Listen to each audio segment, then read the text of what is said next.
Welcome to study politics. आज हम बात करेंगे फेमिनिज़म इन आईआर कि फेमिनिज़म आईआर के अंदर क्या थ्योरी है, क्या पर्सपेक्टिव है। तो आज हम इसका इंट्रोडक्शन देखेंगे, इसके बाद इसका ओरिजिन और इसकी मेजर एजम्पशन, जिसमें बेसिकली हम इसकी 4 टाइप्स की बात करेंगे कि फेमिनिज़म इन आईआर, इसमें लिबरल फेमिनिज़म ये क्या है, फेमिनिस्ट हिस्टोरिकल मटेरियलिज़म ये क्या है, इसके बाद स्टैंड पॉइंट फेमिनिज़म और पोस्ट स्ट्रक्चरलिस्ट फेमिनिज़म। तो इसके ओरिजिन और इसकी मेजर एजम्पशन, इसमें हम इसकी ये 4 टाइप्स की बात करेंगे, जिसमें इसका ओरिजिन और इसके जो कोर वैल्यूज़ हैं, कोर आइडियाज़, वो क्लियर हो जाएगा।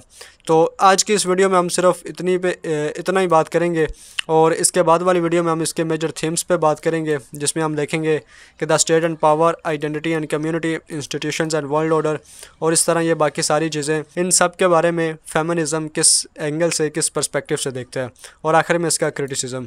तो आज की वीडियो में हम इसके ये 4 टाइप्स बेसिकली इस पे बात करेंगे और कंसेप्ट क्लियर करेंगे कि फेमिनिज़म इन आईआर क्या होता है, और दूसरे हिस्से में हम इसके मेजर थीम्स पे बात करेंगे। ठीक है, तो आइए इसको शुरू करते हैं। तो सबसे पहले हम इसका इंट्रोडक्शन देखते हैं।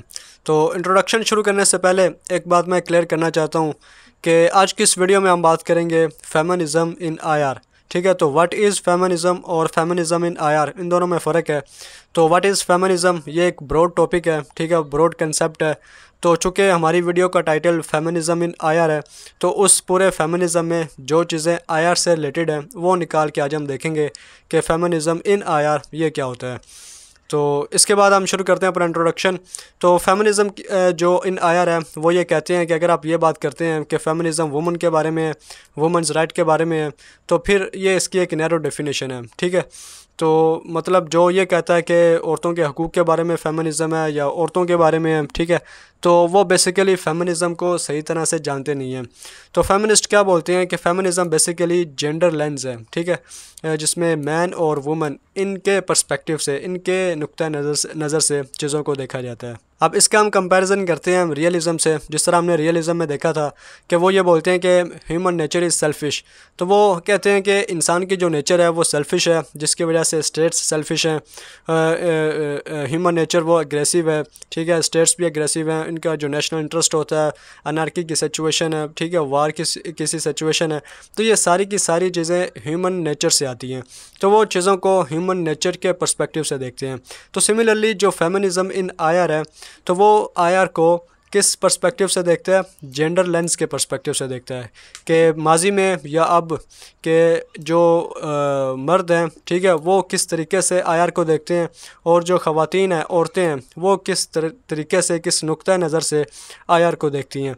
तो इन दोनों के नुक्ता नज़र में फ़र्क है, वो आगे वाज़े हो जाएगा जब हम इसके 4 टाइप्स पे बात करेंगे। इसके अलावा फेमिनिज़म कहते हैं कि ये जब आईआर को देखते हैं, ठीक है, तो ये फेमिनिस्ट लेंस होता है या जेंडर लेंस है to cover that is neglected in the study of IR. ठीक है, तो बेसिक इनका आर्गूमेंट ये है कि माजी में चूँकि जो स्टेट क्राफ्ट था, जो स्टेट अफेयर होते थे, वो सारे के सारे मर्द, ठीक है, यानी मैस्कुलिन वो चलाते थे, और औरतें बिल्कुल निगलेक्टेड थी। ठीक है, उन्हें वोट का भी इख्तियार नहीं था, वो वोटिंग भी नहीं कर सकती थी। तो चूँकि सारे का सारा अफेयर मर्द चलाते थे, ठीक है, तो इस वजह से आईआर के अंदर बहुत सारी चीज़ें ऐसी हैं जो कि निगलेक्टेड हैं। तो अब हम यानी कि फेमिनिज़म कहते हैं कि अब उसको हमने अनकवर करना है और देखना है कि अब दोबारा से उसको कैसे रिवाइज़ या रिविजन किया जा सकता है, ये हम आगे देखेंगे।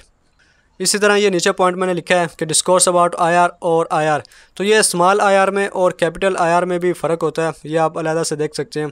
तो ये डिस्कोर्स का कंसेप्ट मैं थोड़ा सा आपको आगे भी बताऊंगा, ये हमने पोस्ट मॉडर्निज़म में भी किया था। तो ये बोलते हैं कि जो डिबेट्स होती हैं आईआर के बारे में या डिस्कोर्स जो होता है, तो ये न्यूट्रल नहीं है बल्कि बट पार्शल कैसे, जैसे हमने ये ऊपर बात की कि माजी में जो कुछ भी स्टेट्स करती हैं वो सारा का सारा मर्द करते हैं, मैन करते हैं बेसिकली, औरतें उसमें शामिल नहीं थी। तो इस वजह से ये पार्शियल है, ठीक है, इम्पार्शियल नहीं है, न्यूट्रल नहीं है। तो अब इसको न्यूट्रल करना है, कैसे करना है, वो जारी बात है, औरतों को, ख़वातीन को जो स्टेट क्राफ्ट है, स्टेट अफेयर है, उसमें पार्टिसिपेशन दी जाए। तो ये हम आगे इस पर भी बात करेंगे। इसके अलावा जो फेमिनिज़म इन आईआर है वो मुख्तलिफ सवाल रेज़ करता है। इसमें अहम सवाल ये है कि जिस तरह हमने ऊपर बात की कि माजी में जो सारे के सारे स्टेट अफेयर थे वो मर्द चलाते रहे हैं, औरतें तो उसमें शामिल ही नहीं थी, लिहाजा वो न्यूट्रल नहीं है, ठीक है, इम्पार्शल नहीं है बल्कि पार्शल है। तो फेमिनिज़म इन आईआर ये सवाल रेज़ करते हैं कि अगर आईआर को औरत के नुक्ता नज़र से देखा जाता माजी में, तो क्या अब की जो सूरत हाल है ये वैसी होती या इसमें तब्दीली होती, या जो पोजीशन ऑफ इन्फ्लुएंस है आईआर में, ठीक है, या स्टेट क्राफ्ट में, वहाँ पर अगर औरत बैठी हो तो क्या मामलात मुख्तलिफ हो सकते हैं, ठीक है। तो जारी बात है मुख्तलिफ होंगे, कैसे होंगे ये हम आगे देखेंगे, ठीक है। तो ये इस तरह के सवाल रेस करते हैं कि जिन चीज़ों को मर्द हमेशा से कंट्रोल करता आ रहा है और जो ख़वातीन है उसको पार्टिसिपेशन उन चीज़ों में नहीं दी गई, तो अगर ख़वातीन को पार्टिसिपेशन दे दी जाती या दे दी जाए तो क्या चीज़ें मुख्तलिफ हो सकती हैं। तो इस तरह के ये सवालात रेज़ करते हैं। इसके बाद इसमें हिस्टोरिकल मटेरियलिज्म का कंसेप्ट आता है। ये बेसिकली पूरा कंसेप्ट है, ये हम आगे बात करेंगे। इसके अलावा यही जो कंसेप्ट है ये draw attention to public private division, ठीक है। तो ये कैपिटलिज्म का इसमें थोड़ा कंसेप्ट आएगा कि जो कैपिटलिज्म का निज़ाम है वो पब्लिक लाइफ और प्राइवेट लाइफ इसको क्रिएट करता है। पब्लिक लाइफ वो मर्द इंजॉय करता है और जो प्राइवेट लाइफ होती है वो मतलब जो औरत होती है वो इस तक महदूद हो जाती है। तो चूँकि प्राइवेट लाइफ ज़ाती लाइफ होती है तो आप औरत के साथ कुछ भी करें, उसके साथ कुछ भी हो तो वो ज़ाती लाइफ तक ही रहता है। और पब्लिक लाइफ में आप कुछ भी करें तो जारी बात है उसके लिए कुछ लाज होते हैं, रेगुलेशंस होती हैं, कोर्ट्स होती हैं। तो चूँकि वो सिर्फ मर्द के लिए होता है तो मर्द तो इस चीज़ को एक्सरसाइज करता है, इस चीज़ को यूज़ करता है कि वो पब्लिक लाइफ में हो तो वो अच्छे तरीके से उसको रन करता है, किसी दूसरे को नुकसान नहीं पहुँचाता। पहुँचाएगा तो वो उसके लिए लाज हैं, रूल्स हैं, कोर्ट्स बनी हुई हैं, अदालतें बनी हुई हैं। लेकिन प्राइवेट लाइफ में तो ऐसा कुछ नहीं है, वो तो आपकी ज़ाती लाइफ है। आप अपनी बीवी के साथ कुछ भी करें, औरत के साथ कुछ भी हो, वो सिर्फ ज़ाती लाइफ तक है। तो इसको भी हम आगे देखेंगे। तो बेसिकली ये भी फेमिनिज़म, ये जो हिस्टोरिकल मटेरियलिज्म का कंसेप्ट है फेमिनिज़म के अंदर, ये उसमें बात आती है। इसके अलावा प्राइवेट लाइफ में child care, violence in Holmes, ठीक है, ये सारी बातें आ जाती हैं जो कि माजी में तो ये समझा जाता था कि ये आपके ज़ाती मामलात हैं, लेकिन अब आके कुछ हालात बेहतर हुए हैं। इसके अलावा adopting gender lens to revise और रिविजन। रिवाइज क्या करना है कि पहले चूँकि सारे के सारा जो काम था वो मर्द करता रहा, ठीक है, न्यूट्रल नहीं था, इम्पार्शियल था, पार्शियल था। तो इसको रिवाइज करना है और रिवीजन करना है, ठीक है, यानी दोबारा से इसको तरतीब देना है और जो स्टेट क्राफ्ट हैं, स्टेट अफेयर्स हैं, वहाँ पर औरत को लेके आना है ताकि वो भी अपने नुक्ता नज़र से, अपने तरीके से चीज़ों को आगे लेके बढ़े और शायद कोई इसमें बेहतरी आ सके। तो ये था इसका एक इंट्रोडक्शन, हमने काफ़ी स्पीड से किया। तो आइए अब इसका फर्दर जो कंसेप्ट है वो क्लियर करते हैं कि फेमिनिज़म इन आईआर वो क्या है। इसके बाद हम बात करते हैं इसका ओरिजिन और इसकी मेजर अजम्पशन। तो ये मैंने एक ही जगह में कवर किया है, ठीक है। तो मेजर अजम्पशन के लिए मैंने इस वीडियो में अलहदा से स्लाइड नहीं बनाई। तो इसमें 4 कंसेप्ट आते हैं। सबसे पहले नंबर पर आता है लिबरल फेमिनिज़म। तो लिबरल फेमिनिज़म क्या है? यह basically modern and enlightenment view है। मॉडर्न और एनलाइटमेंट व्यू कैसे है कि लिबरल फेमिनिज़म का ये मानना है कि ह्यूमन सोसाइटीज़ कैन प्रोग्रेस, कैसे प्रोग्रेस कर सकती हैं कि अगर आप साइंटिफिक असूलों पर अमल करें दैन ट्रेडिशनल वंस। ट्रेडिशनल में क्या आती हैं? वही आपके ऑर्थोडॉक्स आइडियाज़ आते हैं, आपका जो रिलीजन आता है, ठीक है, रिलीजन के बेस पे आप चीज़ों को देखें, ठीक है। तो जो लिबरल फेमिनिज़म है इनका मानना है कि अगर आप चाहते हैं कि ह्यूमन सोसाइटीज़ प्रोग्रेस करें तो उसके लिए लाजमी है कि जो साइंटिफिक साइंसी तरीक़ाकार है आप उसको अपनाएं। इसके अलावा जो लिबरल फेमिनिज़म है उनका एक बड़ा अहम नुक्ता है, ये बोलते हैं कि अगर आपने मेजर करना है कि किसी भी सोसाइटी की कि वो कितनी प्रोग्रेसिव है और कितनी सिविलाइज्ड है, तो आप देखें कि उस सोसाइटी में जो वुमन है उसका क्या स्टेटस है। अगर उस सोसाइटी में वुमन का स्टेटस बेहतर है तो वो सोसाइटी ज़्यादा प्रोग्रेसिव और ज़्यादा सिविलाइज्ड है, और अगर किसी सोसाइटी में वुमन का स्टेटस बेहतर नहीं है, ठीक है, कमतर है, तो वो सोसाइटी प्रोग्रेसिव और सिविलाइज्ड नहीं है। तो ये एक पैमाना है कि अगर आपने किसी भी सोसाइटी को देखना है कि वो कितनी प्रोग्रेसिव और सिविलाइज्ड है। इसके बाद लिबरल फेमिनिज़म का बड़ा कोर आर्गूमेंट है, वो ये बोलते हैं कि जो औरत की पोजीशन है वो ना ही तो खुदा ने डिटरमाइन की है और ना ही फितरत ने, ना ही नेचर ने, कि not by God nor by nature. कि ऐसा नहीं है कि लोग ये कहते हैं कि खुदा ने औरत को मर्द से कमतर बनाया, मर्द को सुपीरियर बनाया, औरत को इन्फीरियर, या बाय नेचर ही जो मर्द है वो सुपीरियर है और औरत इन्फीरियर है, बट बाय सोसाइटी। तो लिबरल फेमिनिज़म का मानना ये है कि औरत की पोजीशन को जो सोसाइटी है उसने खुद क्रिएट किया है, ना कि खुदा ने या नेचर ने उसे बनाया। हम जो इंसान हैं हमने आपस में ये डिस्क्रिमिनेशन, हमने ये फ़र्क, हमने ये तमीज़ बर्पा कर रखी है कि ये मर्द है, ये औरत है, ये सुपीरियर है, ये इन्फीरियर है, ठीक है। ऐसा नहीं है कि खुदा ने इंसान को ऐसा बनाया, खुदा ने मर्द को सुपीरियर या औरत को इन्फीरियर, या औरत को सुपीरियर या मर्द को इन्फीरियर बनाया, बल्कि हमारी जो सोसाइटी है, हमारा जो मुआशरा है वो ऐसा है कि उसने इन चीज़ों को ऐसा बना दिया। इसको हम आगे भी देखेंगे।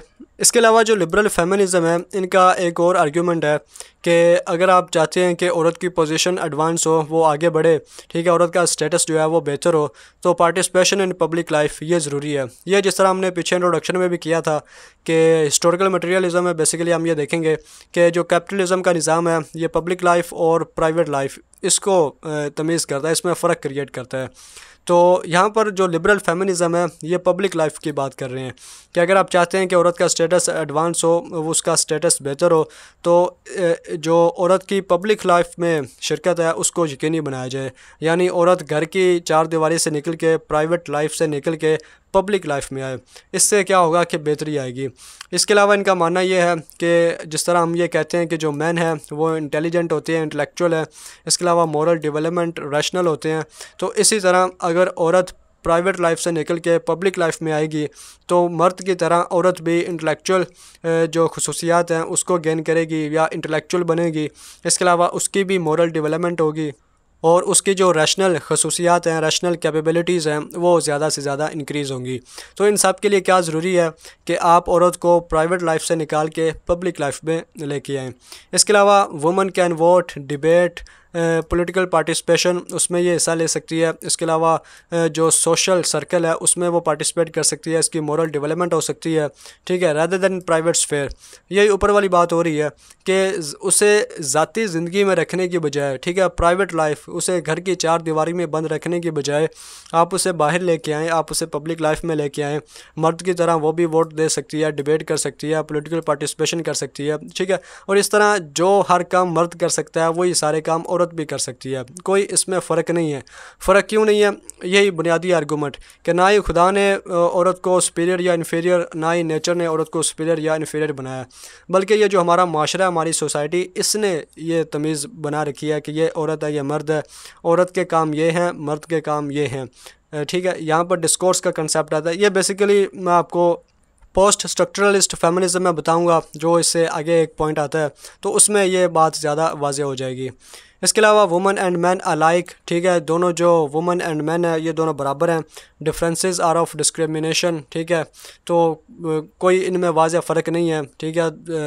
वही दोबारा यहाँ पर सोशल क्रिएशन का कंसेप्ट आ जाता है, जो कि अब मैं पोस्ट स्ट्रक्चरलिस्ट में ज़्यादा वाज़ेह करूँगा।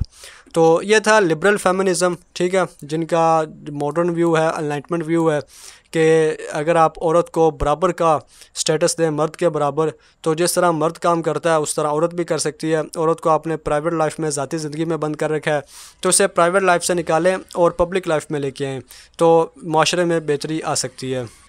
इसके बाद हम बात करते हैं फेमिनिस्ट हिस्टोरिकल मटेरियलिज़म, जिसके ब्रांचें मार्क्सिज़म यानी कार्ल मार्क्स में हैं। तो ये बड़ा एक अहम कंसेप्ट है, ठीक है। तो अगर आपने मेरी स्ट्रक्चरलिज़म और क्रिटिकल थ्योरी की वीडियो देखी है तो वहाँ से ये कंसेप्ट बेसिकली ज़्यादा बेहतर से क्लियर होगा। हमने स्ट्रक्चरलिज़म में ये देखा था कि कैपिटलिज़म के निज़ाम ने, ठीक है, कैपिटलिज़म, ठीक है, जो कि एक इकोनॉमिक सिस्टम है, इसने एक ऐसा निज़ाम बना रखा है कि जिसमें जो गरीब है वो हमेशा गरीब रहता है, अमीर अमीर से अमीर तर होता है, गरीब चाहे भी तो अमीर नहीं हो सकता। इसी तरह क्रिटिकल थ्योरी में हमने बात की थी कि किस तरह ह्यूमन इमांसिपेशन को अचीव किया जा सकता है। इमांसिपेशन बोलते हैं निजात को, ह्यूमन इमांसिपेशन इंसानी निजात, कि कैसे इस कैपिटलिज़म के निज़ाम से बाहर आकर, ठीक है, क्योंकि ये सरमायादारी निज़ाम है, इसमें अमीर अमीर से अमीर तर होता है, गरीब गरीब से गरीब तर होता है। तो इस निज़ाम को ख़त्म करके कैसे ह्यूमन इमांसिपेशन, ह्यूमन निजात, कैसे ग़ुलामी से बाहर आया जा सकता है, तो ये हमने स्ट्रक्चरलिज़म में और क्रिटिकल थ्योरी में डिटेल से बात की थी। तो जो फेमिनिस्ट हैं, ठीक है, फेमिनिस्ट हिस्टोरिकल मटेरियलिस्ट, तो जो इस ब्रांच से ताल्लुक़ रखते हैं फेमिनिज़म में, वो ये बोलते हैं कि अगर आप इक्वल राइट्स की बात कर रहे हैं कि ख़वातीन को मर्दों के बराबर के हकूक़ दिया जाए, ख़वातीन को प्राइवेट लाइफ से पब्लिक लाइफ में लेके आ जाए या फ़लाँ, तो वो ये कहते हैं कि नॉट टू वुमेंस इमांसिपेशन, कि इससे ये नहीं होगा कि आप वुमेंस की इमांसिपेशन यानी वुमेंस को निजात दिला लेंगे, कि वुमेन को ग़ुलामी, जो मर्दों की ग़ुलामी में हैं, ठीक है, वो दब के जी रही हैं, तो उससे वो बाहर आ जाएंगी। ऐसा मुमकिन नहीं है कि अगर आप सिर्फ यही बात करते रहें कि इक्वल राइट्स हमें दिए जाएँ, बिकॉज ऑफ कैपिटलिज़म। और ये किस वजह से है? ये कैपिटलिज़म की वजह से है। अब यहाँ पर सवाल पैदा होता है कि व्हाट इज़ कैपिटलिज्म। तो ये मैं यहाँ पर एक्सप्लेन नहीं करूँगा, इसके लिए आप मेरी स्ट्रक्चरलिज्म वाली और क्रिटिकल थ्योरी वाली वीडियो देख सकते हैं, वहाँ पर ज़्यादा डिटेल से बात है। तो मुख्तसर ये है कि कैपिटलिज्म एक इक़्तिसादी निज़ाम है। अगर आपने कोल्ड वार के बारे में पढ़ा है या सुना है तो उसमें भी आपने ये सुना होगा कि रशिया के दरमियान और अमेरिका के दरमियान यानी कैपिटलिज्म और सोशलिज्म के दरमियान ये एक वार थी। तो कैपिटलिज्म एक इकोनॉमिक सिस्टम है कि जिसमें सरमायादारी होती है, अमीर अमीर से अमीर तर, गरीब गरीब से गरीब तर होता है। तो फेमिनिस्ट हिस्टोरिकल मटेरियलिज्म ये बोलते हैं कि कैपिटलिज्म की वजह से औरतें जो हैं वो मुकम्मल इमानसिपेशन अचीव नहीं कर सकती। ठीक है, अब इसकी वजह क्या है कि जो कैपिटलिज्म का निज़ाम है ये डिस्टिंक्शन या फ़र्क क्रिएट करता है between public world of work and private realm of home and family. ये एक बड़ा अहम कंसेप्ट है इसमें कि कैपिटलिज्म के निज़ाम में बेसिकली जो माशरा होता है, सोसाइटी होती है, उसमें दो तरह की जो वर्ल्ड्स हैं, दो तरह की चीज़ें वो क्रिएट होती हैं। एक तो आपकी public world of work create होती है, ठीक है, जिसमें आपने काम करना होता है, और दूसरी private realm of home and family, ठीक है, तो वो आपका ज़ाती मामलात होते हैं। अब इस डिस्ट्रक्शन की वजह से, इस फ़र्क की वजह से क्या होता है कि lead to the idea what is work and what is production. यानी जब कैपिटलिज्म के निज़ाम में ये दो चीज़ें, पब्लिक वर्ल्ड और प्राइवेट वर्ल्ड, ये क्रिएट होती है, तो इसकी वजह से ये बात भी डिटरमाइन हो जाती है कि what is work and production. कि कैपिटलिज्म के निज़ाम में चूँकि जो फैक्ट्रीज़ होती हैं, जो मिल मालिकान होते हैं, वो सरप्लस वैल्यू यानी कि मुनाफा, प्रॉफिट ये कमाने के चक्कर में होते हैं, और मज़दूरों का इसमें इस्तेसाल, उनकी एक्सप्लॉयटेशन की जाती है, मज़दूरों से ज़्यादा काम लिया जाता है। ठीक है, जो असल चीज़ होती है वो मज़दूर बनाती हैं, जबकि उसकी जो प्राइस है वो मिल मालिकान तय करते हैं। और बाज़ औक़ात ऐसा भी होता है कि जो खुद मज़दूर होता है, उसने जो चीज़ बनाई होती है वो उससे खुद ही परचेज़ नहीं कर पाता, क्योंकि उसके पास इतना सरमाया, इतने पैसे नहीं होते। तो कैपिटलिज्म के निज़ाम में बेसिकली मज़दूरों को दबा के रखा जाता है कि कम से कम उनको उजरत, कम से कम उनको पैसे दिए जाएं, और उनकी बनाई हुई चीज़ों से ज़्यादा मुनाफा कमाया जाता है। तो बेसिकली ये क्रिटिकल थ्योरी में आप उसको देखिए, अगर आप ज़्यादा इसके बारे में जानना चाहते हैं तो आपका जो कंसेप्ट है वो क्लियर होगा। चूँकि ये फेमिनिज़म इन आईआर में बात कर रहा हूँ, तो इसमें मैं कैपिटलिज्म को ज़्यादा एक्सप्लेन नहीं कर सकता। तो इस डिस्ट्रक्शन की वजह से, ठीक है, कि पब्लिक वर्ल्ड और प्राइवेट वर्ल्ड, इसमें यह आता है कि what is work and production. के कैपिटलिज्म में जो बेसिकली मज़दूर होते हैं उनके लिए ये बात डिटरमाइन हो जाती है कि काम क्या है और प्रोडक्शन क्या है। यानी जो पब्लिक वर्ल्ड में होगा वो वर्क होगा और प्रोडक्शन होगी, और जो प्राइवेट रियलम में होगा वो, चूँकि प्राइवेट जो उसकी लाइफ है उसमें वुमन होती हैं, और women's work denigrated and devalued, वो शुमार नहीं होगा। अब बेसिकली काम मर्द भी करता है, काम औरत भी करती है। फ़र्क क्या है कि जो मर्द है वो पब्लिक वर्ल्ड में काम करता है। पब्लिक वर्ल्ड में लाज होते हैं, रूल्स होते हैं, रेगुलेशंस होती हैं। आप किसी दूसरे के साथ गलत नहीं कर सकते, गलत करेंगे तो आप कोर्ट्स में, अदालतों में जा सकते हैं। दूसरी तरफ प्राइवेट लाइफ है जो कि आपकी ज़ाती ज़िंदगी है, उसमें आप किसी के साथ कुछ सही करें, गलत करें, और उसमें भी ये वाज़िया उसने लिखा है कि होम एंड फैमिली, आपके घर में, आपके ख़ानदान में, आप अपने बहन भाइयों के साथ, अपनी बीवी के साथ ज़ाती तौर पर। अब आगे कुछ हालात बेहतर हुए हैं, अगर आप 50 साल 100 साल पीछे चले जाएं तो फिर आपको पता चलेगा कि वो आपके ज़ाती मामलात होते हैं, कोई आपको कुछ कह नहीं सकता। तो चूँकि औरत आपकी प्राइवेट लाइफ में है, आपके ज़ाती मामलात में है, तो वो जो काम भी करेगी, ठीक है, उसकी कोई वैल्यू नहीं है, उसकी कोई वर्थ नहीं है, ठीक है, डेनिग्रेटेड एंड डी वैल्यूड। और मर्द चूँकि पब्लिक लाइफ में रहते हैं, तो वो चूँकि जो फैक्ट्रीज़ में काम करते हैं, तो पब्लिक लाइफ में ये डिटरमाइन हो जाता है कि what is work and what is production. कि चूँकि वो फैक्ट्रीज़ में काम करता है और उसको उसकी उजरत मिलती है, उसके पैसे मिलते हैं, तो यहाँ से ये बात डिटरमाइन हो जाती है कि मर्द जब पब्लिक लाइफ में जाके काम करता है तो उसकी वैल्यू है, क्योंकि उसके बदले में उसको पैसे मिलते हैं। जबकि औरत प्राइवेट लाइफ में कोई भी काम करती है, उसके बदले में उसको कोई पैसे नहीं मिलते, और इसकी बड़ी वजह कि वो उसकी ज़ाती लाइफ है, प्राइवेट लाइफ है, उसमें ऐसा कुछ भी नहीं है। तो फेमिनिस्ट हिस्टोरिकल मटेरियलिज्म ये बोलता है कि कैपिटलिज्म के निज़ाम की वजह से पब्लिक वर्ल्ड और प्राइवेट वर्ल्ड ये क्रिएट है। जब तक कैपिटलिज्म का निज़ाम ख़त्म नहीं होगा तो ये दो वर्ल्ड्स ये भी ख़त्म नहीं होंगी, और जब तक ये ख़त्म नहीं होंगी तो आप वुमेंस इमानसिपेशन इसको अचीव नहीं कर सकते। और इसके अलावा आप जो मर्ज़ी बात करते रहें, इक्वल राइट्स की बात करें या जो भी बात करें, तो इससे असल जो निजात है, असल जो औरतों की निजात है, वो अचीव नहीं हो सकती। इसके बाद ये मैंने वही ऊपर वाली बातें लिखी हैं कि public private division reduced women and children to the private property of man. ठीक है, तो ये सारी बातें हो चुकी हैं। तो असल कोर आर्ग्यूमेंट क्या है कि कैपिटलिज्म की वजह से ये दो चीज़ें क्रिएट हैं और इन दो चीज़ों की वजह से औरत पिसी हुई है, वो बहुत ज़्यादा दबी हुई है। तो जब तक कैपिटलिज्म का निज़ाम ख़त्म नहीं होगा, औरत की ट्रू इमानसिपेशन वो अचीव नहीं हो सकती। इसके बाद आता है स्टैंड पॉइंट फेमिनिज़म। यह भी काफ़ी अहम कंसेप्ट है। इसका यह मानना है कि वुमेन एंड मैन के मर्द और औरत डिफरेंट लाइफ वर्ल्ड्स कि इन दोनों की जो ज़िंदगी है वो टोटली मुख्तलिफ है। मर्द जब पैदा होता है तो पैदा होने से लेके बड़ा होने तक वो एक मुख्तलिफ तरह की ज़िंदगी गुजारता है, और औरत जब पैदा होती है तो पैदा होने से लेके बड़े होने तक उसकी जो वर्ल्ड होती है, उसकी दुनिया, वो एक मुख्तलिफ होती है। तो जब दोनों मर्द और औरत जब पैदा होते हैं और बड़े होते हैं तो इन दोनों के जो एक्सपीरियंस होते हैं उनमें बहुत ज़्यादा फ़र्क होता है। अब यहाँ पर वो बात करते हैं वुमेंस एक्सपीरियंस की कि women's experience of nurturing and caring के जब औरत माँ बनती है तो उस वक्त जो वो अपने बच्चे की परवरिश करती है तो उसमें जो नर्चरिंग एंड केयरिंग का कंसेप्ट आता है, ठीक है, उसके अंदर जो खसूसियात ये डेवलप होती हैं। इसके अलावा भी अगर आप औरत को देखें तो बच्चों के साथ या उसकी जो केयर वाली खसूसियत है कि वो ज़्यादा केयरिंग होती है, ये मर्द से थोड़ी डिफरेंट होती है। तो ये क्या करती है, shape feminine experience and led to distinct experience कि ये जो नर्चरिंग के जब वो अपने बच्चे की परवरिश करती है, उसकी नशोनुमा करती है, और जो उसके अंदर केयर वाली नेचुरल खसूसियत है, इसकी वजह से क्या होता है कि औरत के अंदर मर्द से totally different shape feminine experience ये उसमें डेवलप होता है जो कि टोटली डिफरेंट होता है, लीड टू डिस्टिंक्ट एक्सपीरियंस। तो यहाँ पर बेसिकली इनका आर्गूमेंट क्या है, ये क्यों ये बात हमें बता रहे हैं।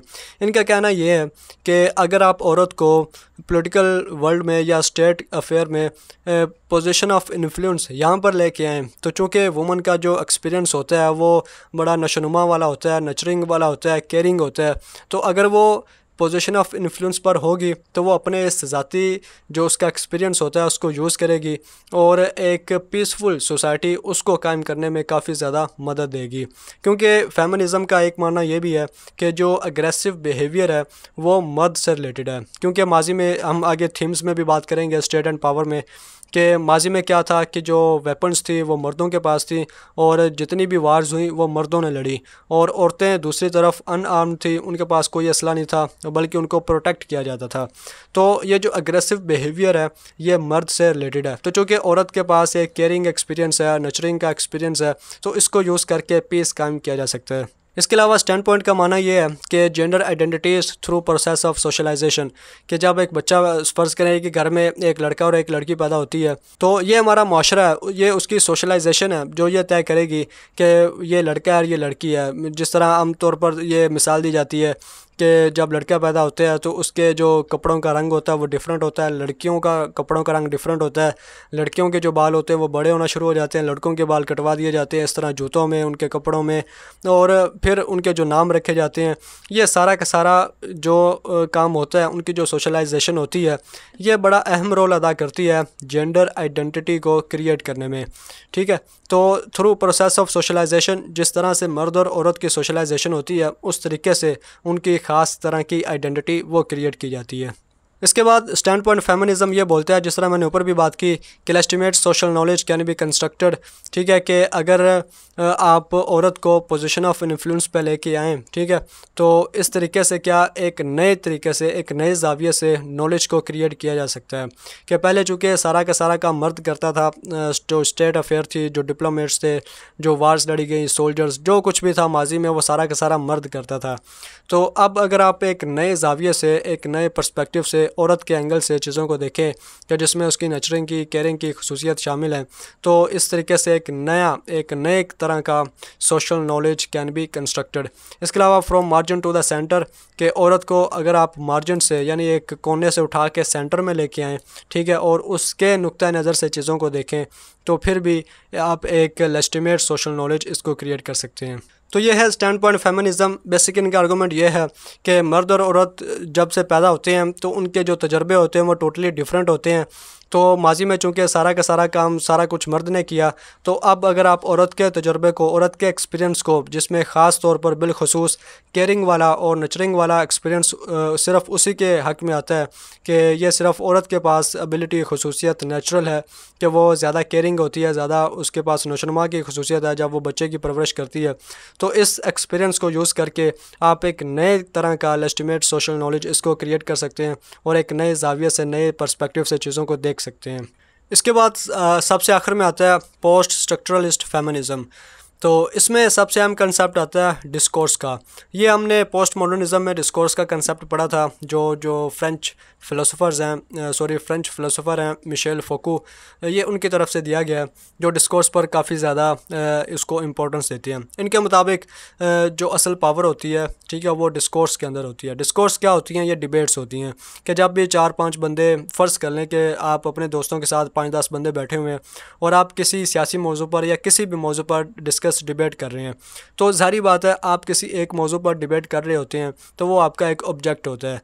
तो जब आप डिबेट कर रहे होते हैं तो वो बेसिकली आप एक डिस्कोर्स कर रहे होते हैं और उस डिस्कोर्स के नतीजे में आप अपना एक ऑब्जेक्ट क्रिएट करते हैं। फ़र्ज़ करें आप डिबेट कर रहे हैं कि डेमोक्रेसी ज़्यादा बेहतर है पाकिस्तान में या डिक्टेटरशिप ज़्यादा बेहतर है, और एंड पे आप कंक्लूजन ये निकालते हैं कि डेमोक्रेसी ज़्यादा बेहतर है, या आप ये निकालते हैं कि डिक्टेटरशिप ज़्यादा बेहतर है।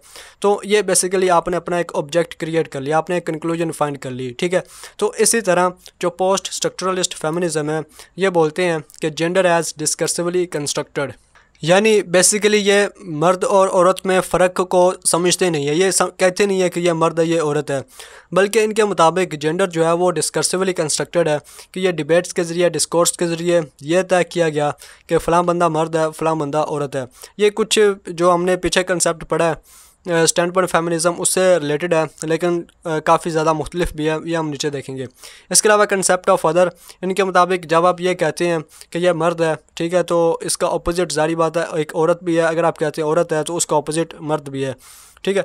ये बेसिकली ये हम इसके थीम्स में ये बात ज़्यादा क्लियर होगी जिसमें हम आइडेंटिटी की बात करेंगे कि जब हम डिफरेंस क्रिएट करते हैं अस एंड देम में कि ये हम हैं और ये वो हैं, जब हम कहते हैं कि ये हम हैं तो ऑटोमेटिकली इसका मतलब कुछ और भी हैं, अदर्स भी हैं। तो इनके मुताबिक जो कंसेप्ट ऑफ अदर है वो ठीक नहीं है कि जब हम ये कह देते हैं कि ये मर्द है, ये औरत है, ठीक है, तो जब आपने एक चीज़ को क्रिएट कर दिया तो ऑटोमेटिकली उसका कोई ना कोई अपोजिट भी है। तो इनके मुताबिक ये बात ठीक नहीं है, ठीक है, चीज़ों को अपोजिट में नहीं देखना चाहिए। ये बेसिकली हमने पोस्ट मॉडर्निज़म में ये कंसेप्ट ज़्यादा डिटेल से किया था। तो बेसिकली यहाँ पर आप डिस्कोर्स का जो मतलब है उसको ज़हन में रखिए कि जेंडर को डिस्कोर्स के ज़रिए कंस्ट्रक्ट किया गया। ये ऐसा नहीं है कि यह मर्द है या ये औरत है, बल्कि ये एक डिस्कोर्स है कि यह मर्द है, ये औरत है। इसके अलावा जो पोस्ट स्ट्रक्चरलिस्ट हैं, इनका बड़ा एक अहम नुक्ता है कि ये focus on socially contextualised activities specific societies, के ये भी हमने पोस्ट मॉडर्निज़म में ज़्यादा डिटेल से किया था कि बेसिकली यहाँ पर चूँकि हम फेमिनिज़म की बात कर रहे हैं तो इनके मुताबिक फ़र्ज़ करें अगर आप पाकिस्तान की एक वुमन को देख रहे हैं तो आप उसको पाकिस्तानी सोसाइटी की पर्सपेक्टिव से देखिए, ठीक है। पोस्ट मॉडर्निज़म में हमने ये किया था कि जब हम चीज़ों को कंपेयर करते हैं तो हमने ऑटोमेटिकली अपने जहन में एक वेस्टर्न वर्ल्ड, जिसमें हम बरतानिया को, इंग्लैंड को या अमेरिका को लेते हैं कि पाकिस्तानी वुमन है, हमने देखना है कि ये अच्छी हालत में या बुरी हालत में है। तो हम क्या करेंगे कि हम जो अमेरिका की वुमन है या जो बरतानिया की वुमन है उससे कंपेयर करेंगे कि वहाँ पर वुमन के बराबर अगर पाकिस्तानी वुमन है या इंडियन वुमन है या बांग्लादेशी वुमन है तो फिर वो ठीक हालत में है, अगर वो उसके बराबर नहीं है तो वो ठीक हालत में नहीं है। तो जो पोस्ट स्ट्रक्चरलिस्ट फेमिनिज़म है ये इस चीज़ की मुखालफत करते हैं। ये कहते हैं कि focus on socially contextualised activities, कि अगर पाकिस्तानी, अगर इंडियन कंटेक्स्ट में कोई वुमन रह रही है और वो खुश रह रही है, हालांकि फ़र्ज़ करें अगर कोई अमेरिका से कोई वुमन आती है और उसे देखती है तो उसके पर्सपेक्टिव से, उसके नुक्ता नज़र से वो ठीक हालत में नहीं है, वो कोई बुरी हालत में है या वो पिस रही है या इस तरह से। तो पोस्ट स्ट्रक्चरलिस्ट बोलते हैं कि यह बात गलत है। अगर वो वुमन अपने माशरे में, अपने स्पेसिफिक कंटेक्स्ट में खुश रह रही है, ठीक रह रही है, चाहे वो बैकवर्ड है, चाहे वो गरीब है या जैसी भी है, तो फिर उससे कोई मसला नहीं होना चाहिए, ठीक है। तो आपको स्पेसिफिक सोसाइटीज़ जो हैं उसको देखना चाहिए। इसके अलावा किसी भी स्पेसिफिक सोसाइटी में औरत के स्टेटस को रेस करना है तो वहाँ पर जो रिसोर्सेज हैं वो उसको मुहैया किए जा सकते हैं कि वो अपने कंटेक्स्ट के लिहाज से अपनी जो सूरत हाल है, अपनी जो पोजीशन है, अपना जो स्टेटस है उसको ऊपर लेके आ सकती है। ठीक है, अपने कंटेक्स्ट के लिहाज से उसको हमने कंपेयर नहीं करना कि यहाँ की वुमन है तो अमेरिका में वुमन ऐसी है, तो ये दोनों अब आपस में जब तक बराबर नहीं होंगी तो तब तक ये वुमन मतलब ऊपर नहीं आएगी, इसका स्टेटस बड़ा नहीं होगा। आपने उसको उसके माशरे के लिहाज से उसकी जो पोजीशन है उसको इंक्रीज़ करना है, ना कि आप किसी भी वेस्टर्न सोसाइटी से उसको कंपेयर करना शुरू कर दें। तो पोस्ट स्ट्रक्चरलिस्ट फेमिनिज्म इस चीज़ की बात करते हैं। इसके अलावा there is no authentic women's experience. अब ये उस बात का उल्टा आ गया जो हमने पीछे की कि women and man different life worlds, कि ये इनकी मुख्तलिफ दुनिया है। ये हमने स्टैंड पॉइंट फेमिनिज्म में किया।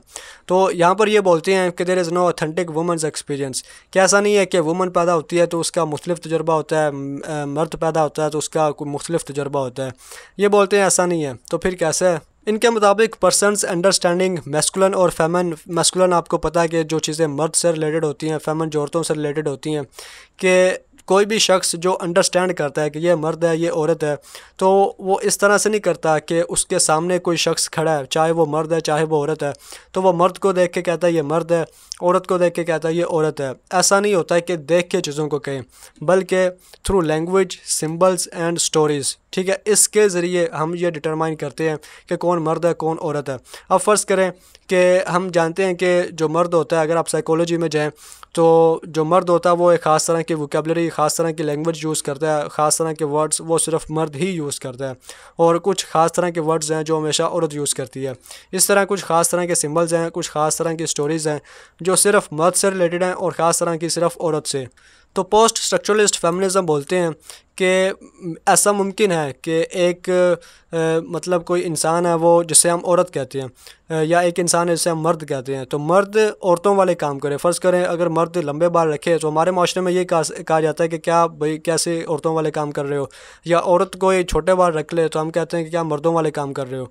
तो यही बात पोस्ट स्ट्रक्चरलिस्ट वाले बोलते हैं कि ऐसा नहीं है कि ये मर्द है या ये औरत है, बल्कि उसकी जो लैंग्वेज होती है, उसके जो सिंबल्स होते हैं, ठीक है, किस तरह की वो ज़ाहिर हो रही हैं, किस तरह की स्टोरीज़ हैं उनके बारे में, इस चीज़ से हम ये बात का डिटरमाइन करते हैं कि ये औरत है ये मर्द है।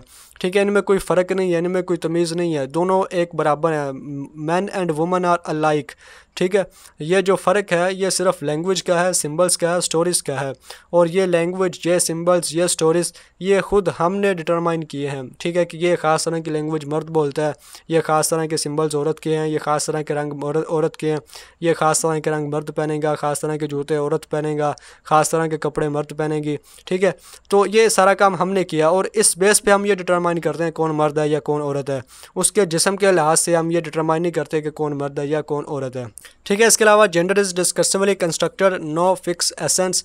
ठीक है, वही बात यहाँ पर जेंडर की बात हो रही है, जेंडर में मर्द भी आता है और औरत भी आती है। तो वही जो मैंने ऊपर एक्सप्लेन करने की कोशिश की कि ऐसा नहीं है कि आपके सामने एक मर्द खड़ा है एक औरत खड़ी है, ठीक है, और आप उनका जिस्म देख के ये बताएं कि ये मर्द है या ये औरत है, बल्कि उनका ख़ास तरह का जो स्टाइल होगा, उनकी जो लैंग्वेज होगी, जो सिंबल्स होंगे, उनको देख के आपने ये डिटरमाइन करना है कि कौन मर्द है कौन औरत है।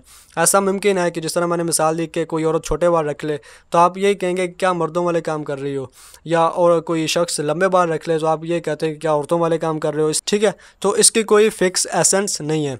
इसके अलावा जुडिथ बटलर, ये एक फेमिनिस्ट है, इनका ये कहना है कि one is not burn but becomes a woman, कि ऐसा नहीं है कि औरत पैदा होती है बल्कि वो बन जाती है। जेंडर इज़ परफॉर्मेंस, ये बड़ी अहम बात उसने की है कि जेंडर इज़ परफॉर्मेंस, के परफॉर्मेंस से ये पता चलता है कि कौन मर्द है या कौन औरत है। ऐसा मुमकिन है कि एक मर्द औरतों वाले काम करता हो, ऐसा मुमकिन है कि एक औरत मर्दों वाले काम करती हो। तो ये परफॉर्मेंस से आप ये बताएंगे कि कौन मर्द है या कौन औरत है, उनका जिस्म से या उनको देख के आप ये नहीं कहेंगे कि ये औरत है या ये मर्द है। One is not burn but becomes a woman, ये बात करते हैं ये। तो ये था फेमिनिज्म इन आईआर। इसमें हमने इसके जो मेजर थीम्स है, इसका जो ओरिजिन है और इसके जो मेजर अजम्पशन है उसकी बात की, जिसमें हमने इसकी 4 टाइप्स पे बात की। तो उम्मीद करता हूँ कि इसका जो कंसेप्ट है फेमिनिज्म इन आईआर ये क्या होता है ये आपको क्लियर हुआ होगा। और इसके जो बाद वाली वीडियो है इसमें हम इसके मेजर थीम्स की बात करेंगे कि जिसमें state and power, identity and community, institutions and world order, ठीक है, यानी कि जो आईआर से रिलेटेड चीज़ें हैं उन सब के बारे में हम बात करेंगे कि फेमिनिज़म इन सारी चीज़ों के बारे में किस पर्सपेक्टिव से देखता है और ये क्रिटिसिज्म। तो उम्मीद करता हूँ कि आज की वीडियो आपको किसी हद तक समझ आई होगी। तो वीडियो देखने का शुक्रिया।